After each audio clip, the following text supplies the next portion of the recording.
Vamos rápidamente a darle la palabra a Silvia Visconti, que nos va a pasar factura de haberle robado unos cuantos minutos.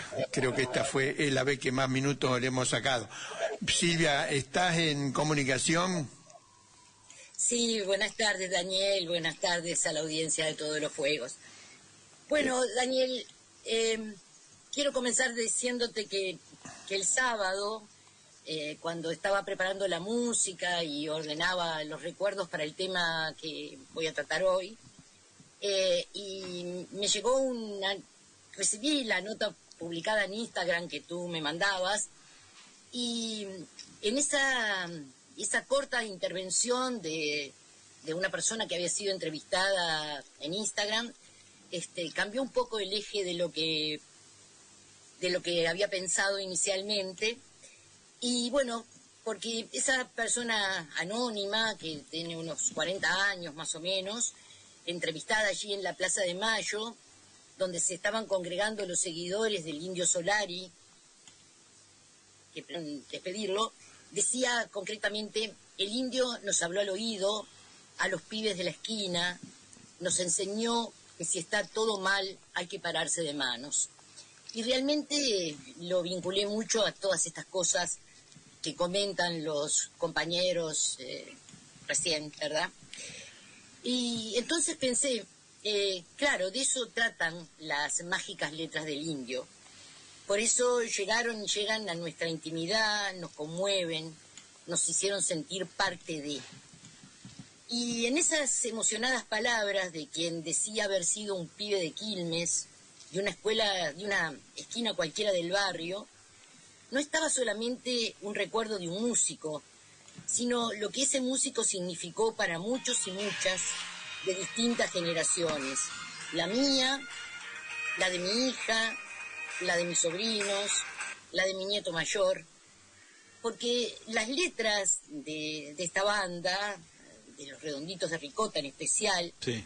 Esas que los públicos ricoteros cantamos, son herméticas, sí. Admiten diferentes interpretaciones también, pero todas tienen la magia de inducir a pensar. Solari nos ligó más allá de las Babas del Diablo, o los puticlú, o las bandas que esquivan los radares militares, o las revoluciones nostálgicas, o las tempestades perfumadas, otros 1000 versos que convocan al esfuerzo por comprender, por encontrar sentido en este universo de referencias un tanto metafóricas. La noticia de la muerte del indio produjo aquí en Uruguay, como allí en Argentina, una honda tristeza. Desató lágrimas, recuerdos, anécdotas y noticias de prensa.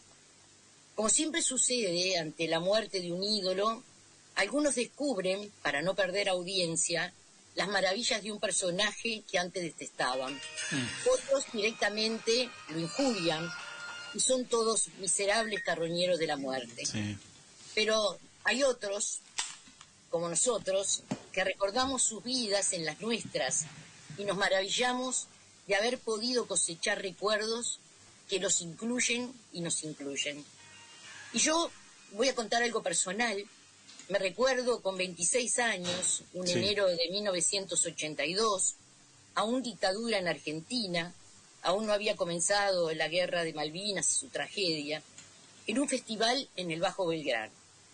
Yo vivía en Argentina con mi compañero y mi hija desde el año 74, cuando tuvimos que exiliarnos en Buenos Aires, donde luego nos sorprendió una nueva dictadura. Sí. Mi compañero trabajaba en varios medios de prensa alternativos y uno de ellos era Pancaliente. Era además corresponsal en Argentina de CX30, la radio del Uruguay. La revista tenía problemas económicos, no podía financiarse, porque la Argentina vivía una tremenda crisis económica caracterizada por una profundísima inflación, un fuerte endeudamiento externo, una gran escasez de reservas, una inflación disparada que llegó a superar en ese año el 250% anual. Sí, una locura. Entonces, para pagar deudas y tratar de evitar el cierre de la revista, se organizó un festival en el Estadio Club Atlético Excursionistas de Belgrano. Ajá. Allí fuimos. Allí se realizó el único festival de rock producido de manera independiente durante la última dictadura militar argentina, Un festival que congregó unas 5.000 personas y contó con la participación de músicos que actuaron gratuitamente. Aquel día tocaron muchos músicos, yo recuerdo algunos: León Gieco, Celeste Carballo, Lito Nevia, Miguel Abuelo, Piero, La Fuente y Patricio Rey y sus Redonditos de Ricota. Los Redondos no eran aún muy conocidos, en realidad eran muy poco conocidos, y en medio de uno de sus temas, el Blues de la Libertad, subieron al escenario dos performers que los acompañaban, Monona y María Isabel, y bueno, a medida que el tema, el Blues de la Libertad, iba avanzando, ellas comenzaron a sacarse la ropa hasta quedar desnudas. Al desconcierto inicial continuaron gritos, aplausos, silbidos y un destacamento policial que arremetió contra el escenario para frenar ese festival por inmoral. Finalmente, alguien subió al escenario con unas mantas, cubrió a las compañeras, bajaron las performances, la música siguió, la policía volvió a sus posiciones originales. Así conocí a Los Redondos. Difícil explicar esa bocanada de libertad. A mi recuerdo no le falta el polvo que volaba a causa de un viento bastante fuerte que se levantó y de los bailes, de los pogos que se hacían allí. Porque, de alguna manera, desamarrar los cuerpos en tiempos de opresión era liberador, es liberador. Y el polvo volaba y convertía la garganta en una brasa ardiente que apagábamos a sorbos de una petaca de ginebra, bebida que aprendí a tomar en Argentina en aquellos años. A la salida del festival volvió lo cotidiano: pedido de documentos en la parada del colectivo, las manos contra la pared, algunos de los asistentes, hechos que después de la alegría que produjo la sensación de libertad en ese festival, nos recordaron que estábamos en dictadura. Y hoy sabemos o intuimos, seguramente algunos de aquellos jóvenes que participamos en ese festival murieron en las Malvinas unos meses después, y otros tuvimos la suerte de ver caer la dictadura.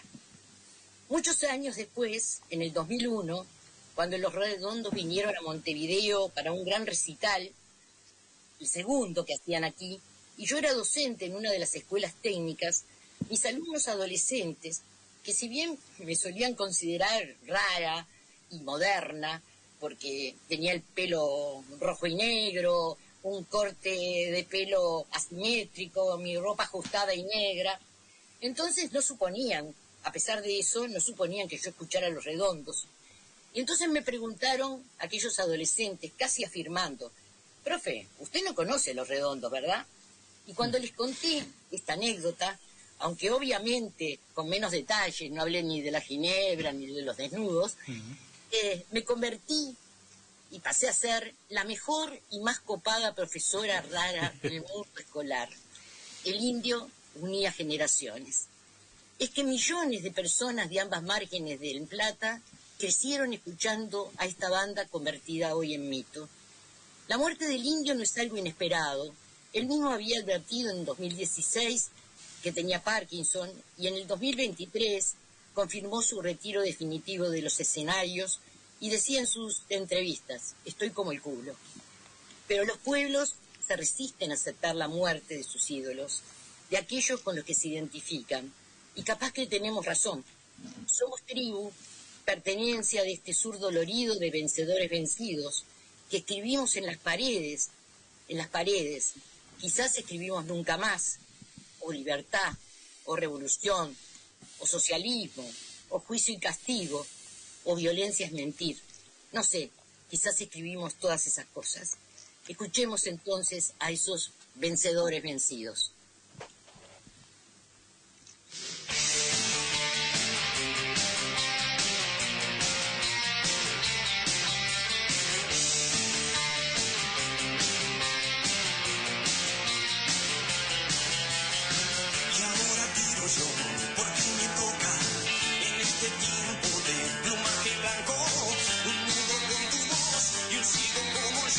Vencedores vencidos, seas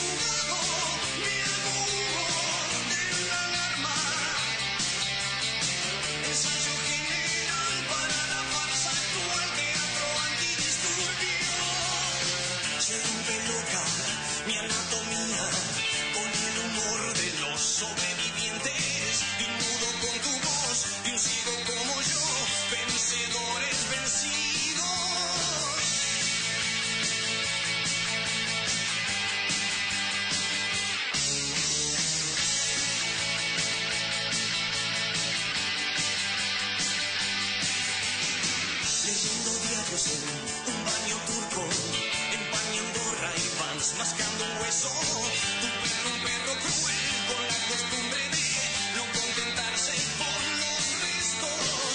Ovejero que descansa en un manto negro. Ensayo general para la farsa actual, teatro antidisturbio.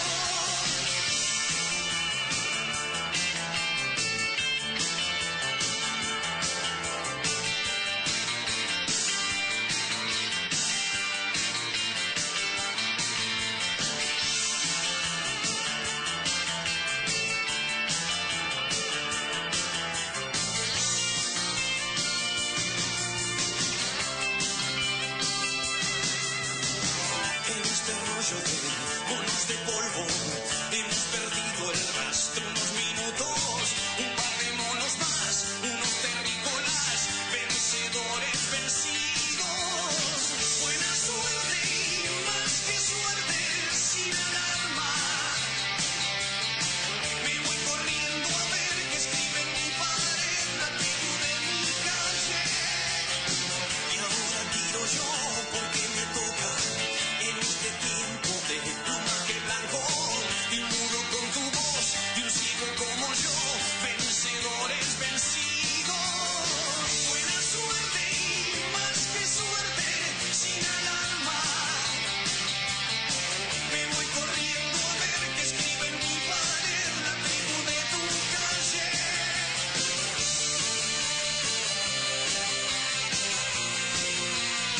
La banda de mi calle. La tribu de mi calle.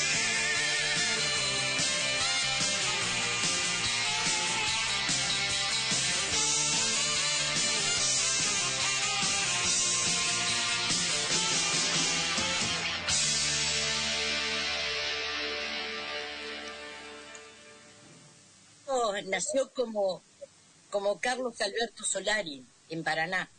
Pero ambos datos, su nombre verdadero y su lugar de nacimiento, cierto sin duda, son algo así como una anécdota, como nota a pie de página.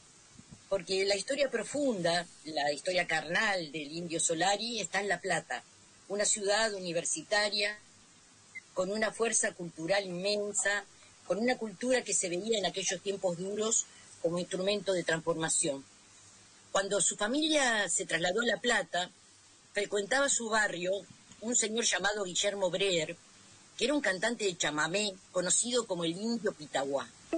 Era el autor de una canción muy popular en la época, El pájaro Chogüí. Y bueno, Solari lo veía pasar y la gente hacía silencio en señal de respeto cuando pasaba este señor y decían, murmuraban, ahí pasó el artista. Y eso fue algo que él dice lo marcó a fuego, soñando algún día ser él el artista reconocido. Y bueno, esta historia, sin embargo, no fue el origen de su apodo, porque el apodo del indio provino, según relata él mismo, de Jorge Indio Solari, un jugador de fútbol ganador de la Copa Libertadores con Estudiantes de La Plata, con quien compartía apellido y por el cual sus amigos comenzaron a llamarlo así. Una paradoja, porque este jugador perteneció durante muchos años a River y el indio era bostero. Sí. Y aunque no era un apasionado del fútbol, hay que decir que su rostro y los dibujos de rocambole que ilustraban sus discos están en miles de banderas de distintos clubes de fútbol. Los trapos que pintan y muestran las hinchadas. Incluso aquí cerca del Palacio Peñarol, acá en Montevideo, hay un muro gigante pintado por los pibes de la barra de la Ámsterdam que regala la tapa de octubre con los colores de Peñarol.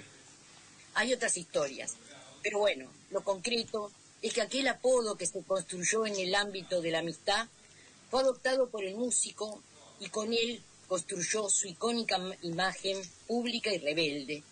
Y a través de él también la palabra indio, que muchas veces era usada peyorativamente en la Argentina, brilló. En el año 1976, en La Plata, mejor dicho, está el embrión de los Redonditos de Ricota.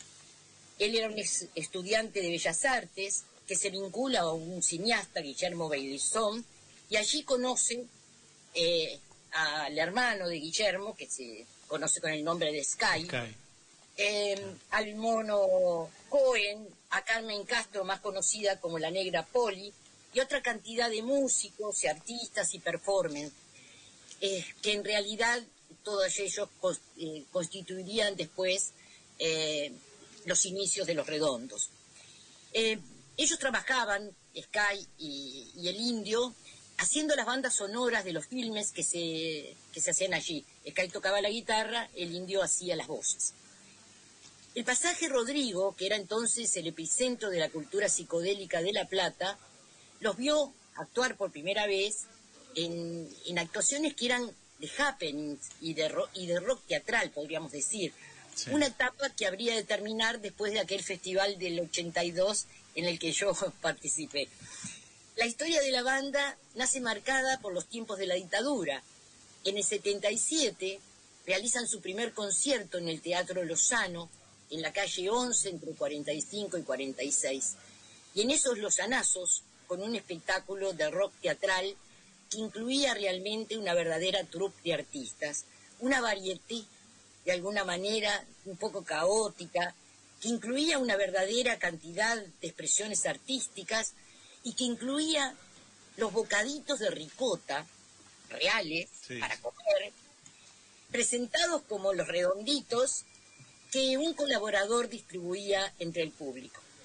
Después de eso, en lo de Fontova, en la Esquina del Sol, en el Paracultural o en el Teatro Cibú, el Indio, Patricio Rey y sus redonditos de ricota empezaron a construir su leyenda. En el 85, ya definidos como un grupo de rock, graban el disco Bull. Después vendrán uno y otro disco, los grandes recitales, las verdaderas misas herejes de los ricoteros, incluso la separación de la banda, las nuevas apuestas musicales. Pero en cada una de las letras el Indio hablaba al oído, con poesía refinada y potente. En especial le hablaba a los sectores populares, a esos pibes de la esquina, con quienes logró conectar de una forma casi mágica. Por eso, hoy, el señor de 40 que aparecía aquí en Instagram decía llorar al Indio con sus hijos y su esposa. Mi hija lo lloró con sus hijos mientras yo recuerdo aquí en 1989, en que ella, muy joven, fue a ver a Los Redondos por primera vez, creo que en la esquina, un boliche que había acá en Uruguay, en un año que era difícil para el Uruguay porque se había consolidado la impunidad. Y para mi hija, el Indio fue entonces algo así como la épica de la rebeldía, después de la derrota del voto verde. Y mi nieto mayor, que entonces era un bebé, pero que también estuvo allí presente, abonó la legendaria historia, que es una historia verdadera, de que el Indio, ese dios pagano, le tocó la cabeza cuando tenía unos meses. Y repitió ese legado con orgullo cada vez que fue a ver a Los Redondos en Argentina, con sus amigos, en su adolescencia y en su juventud. El 89 de la ley de impunidad en Uruguay y los 90 del indulto argentino, en esa década del neoliberalismo que se consolidaba con fuerza, con el menemismo allí y el lacayismo acá, la época de individualismo, de pizza y champán, de boludez, y hasta, diríamos, de la cela tuya, las misas ricoteras invitaban al pogo colectivo a reconocerse con otros en el tatuaje o en la remera, a agitar trapos como bandera. Los Redondos rompían entonces la oscuridad con un tema que tal vez, si me da el tiempo, lo pondremos al final. Un tema que habla de juguetes perdidos, porque, bueno, muchos de nosotros hace tiempo que dejamos de ser jóvenes y perdimos los juguetes, pero las banderas no. Esas no las perdimos y esas están siempre en nuestras manos, como decía el Indio en esa canción. El Indio Solari fue un líder ermitaño que se convirtió en un faro de multitudes uniendo generaciones. Fue la expresión detrás de unos lentes negros y también la rebeldía que él sostuvo hasta el final. En medio de la crudeza social de los años 90, la banda se convirtió en un refugio de resistencia frente al sistema, un refugio para los pibes y las pibas y también para los que no éramos tan pibes, restañando la resiliencia ante la adversidad. En aquel país que se llenaba de desangelados, los expulsados del menemismo y del lacayismo encontraron refugio y consuelo en esas letras. En Octubre con K, el indio alimentó banderas, canciones como Todo preso es político, Vencedores vencidos, Noticias de ayer, Vamos las bandas, hicieron de la creciente masa de seguidores mucho más que fans de un estilo musical. Los reggaetoneros se sintieron parte de esas letras, cargadas de un poder arrollador difícil de sintetizar. El indio se despidió de nosotros con canciones. Encuentro con un ángel amateur, una de sus últimas canciones, es quizás su más bello adiós hecho canción. Y dice, más de una vez me escuché decir que en la resistencia está todo el hidalgo valor de la vida. Yo ya no puedo cumplir hazañas que prometí, solo esperar cantando. Su tribu quiso rendirle homenaje concentrándose en la histórica Plaza de Mayo y en el Obelisco para llorar acompañados, para no afrontar la tristeza solos, quizás para demostrarle su amor bailando el pogo más grande del mundo al ritmo de jijiji. Pero hubo represión, hubo gases, hubo palos, porque como decía el indio, todos esos jodidos que retienen la vida un poquito nada más, siempre tienen a mano las más tontas razones para mentir a gusto, siempre a gusto del poder.